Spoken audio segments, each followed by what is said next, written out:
اعوذ باللہ من الشیطان الرجیم بسم اللہ الرحمن الرحیم۔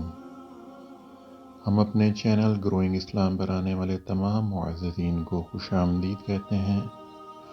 آج کا ہمارا موضوع ہے کتاب وحی کے بارے میں، تو چلتے ہیں صحیح بخاری شریف کی حدیث نمبر 4 کی طرف۔ آپ صلی اللہ تعالیٰ علیہ وآلہ وسلم نے وحی کے رک جانے کے زمانے کے حالات بیان فرماتے ہوئے کہا کہ ایک روز میں چلا جا رہا تھا کہ اچانک میں نے آسمان کی طرف ایک آواز سنی اور میں نے اپنا سر آسمان کی طرف اٹھایا۔ کیا دیکھتا ہوں کہ وہی فرشتہ جو میرے پاس غار حرا میں آیا تھا، وہ آسمان و زمین کے بیچ میں ایک کرسی پر بیٹھا ہوا ہے۔ میں اس سے ڈر گیا اور گھر آنے پر میں نے پھر کمبل اوڑھنے کی خواہش ظاہر کی۔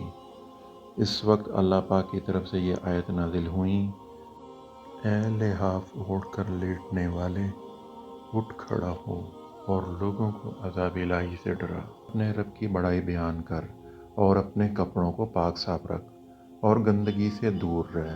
اس کے بعد وہی تیزی کے ساتھ پے در پہ آنے لگی۔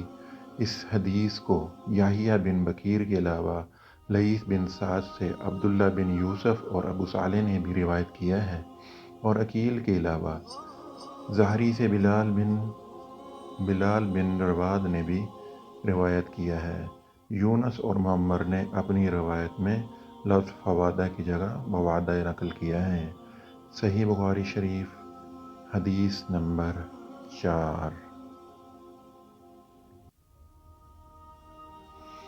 نئے آنے والے معززین سے گزارش ہے کہ مزید اسلامی معلوماتی ویڈیوز حاصل کرنے کے لیے ہمارے چینل گروئنگ اسلام کو سبسکرائب کریں اور چینل کو لائک کرتے ہوئے بیل کے بٹن کو ضرور دبائیں۔